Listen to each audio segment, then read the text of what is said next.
Okay guys, I'm going to give you a tour now on the outside here of 261. Here is this is the fuselage. The fuselage is usually made of aluminum because it's very light, especially for small aircraft. This is 46261. That's the aircraft's identification number. Here's the rudder right here. Here, this is the elevator. So basically, what this does is this pitches the nose up or down. And then right here in the back we have the rudder, so it moves to left and right. What this does on the ground is this helps steer the aircraft, kind of like if it were a car, except you do it with your feet. You use the rudder pedals to steer on the ground. And right here is where it says no handle. This is the trim tab, so which you can use to adjust your climb or your descent. There's a trim tab in the flight deck which you can use, which I'll show you in a while. So here's the elevator, and then right here on the innermost part, closest to the fuselage, is the flaps. These are the flaps right here. And let's see, right here we have our ailerons, and you can see, watch, let me see if I can get both of them in here. There you go. See, there's the other one rising. These are our ailerons, which we only use when we're actually flying. They help to steer the aircraft and to turn it. And then right here is the lights, the landing lights, and the strobe lights, which is also in the back, the beacon light. And then right here we have the stack, which is where all the exhaust comes out of. Here's the prop, of course, and the spinner.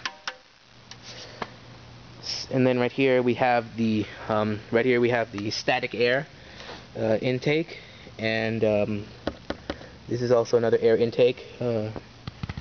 Right here is also another air intake. Here, I'm gonna take this off for a second, is the pitot tube. What this does is the air goes in through here and it comes out through a small little hole in there, as you can see. And what that does is that tells us our speed, and it basically operates our airspeed indicator and our airspeed indicator and our vertical speed indicator. So yeah, this is the pitot tube. Right here is the stall horn. Basically, when an airplane stalls, you'll hear a noise. Let me see if it works. So there's the stall horn. Then right here is the fuel vent, which actually, if the tanks are too full, will actually drain some of the fuel through here. And it also drains the water that's sometimes at the bottom of the tank, because water is heavier than the fuel we use, which is 100 low lead. And you can see someone left some oil here.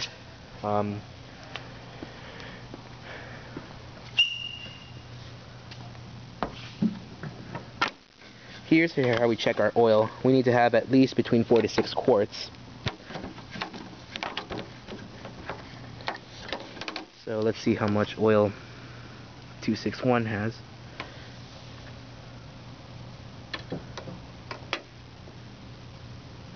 This has 5 quarts, excuse me. 5 quarts. Then here's the main landing gear. And here are the disc brakes back here. Here's the strut for the nose gear, which is actually the only one that can move because thanks to the rudder pedals. Here are the landing lights and the strobe lights, which is at the very back of the tail. And so now I'm going to show you inside. Okay. Here's the flight deck. This is the pilot seat. This is the co-pilot seat right here. So, like I said, this is the control stick, also known as the yoke. I'm going to show you what it does. I'm pulling back on it. You see how the elevators go up. And then Also down here, the rudder pedals, I'm just going to use my hands for it for now.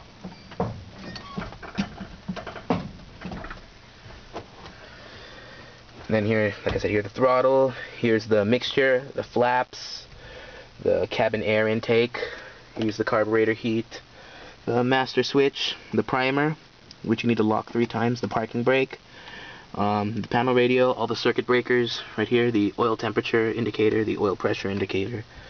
Here you have your airspeed indicator, your artificial horizon, your turn coordinator, your compass, your vertical speed indicator, your altimeter, and your vortex heading. Also right here, it tells you how much power you're using, the RPM.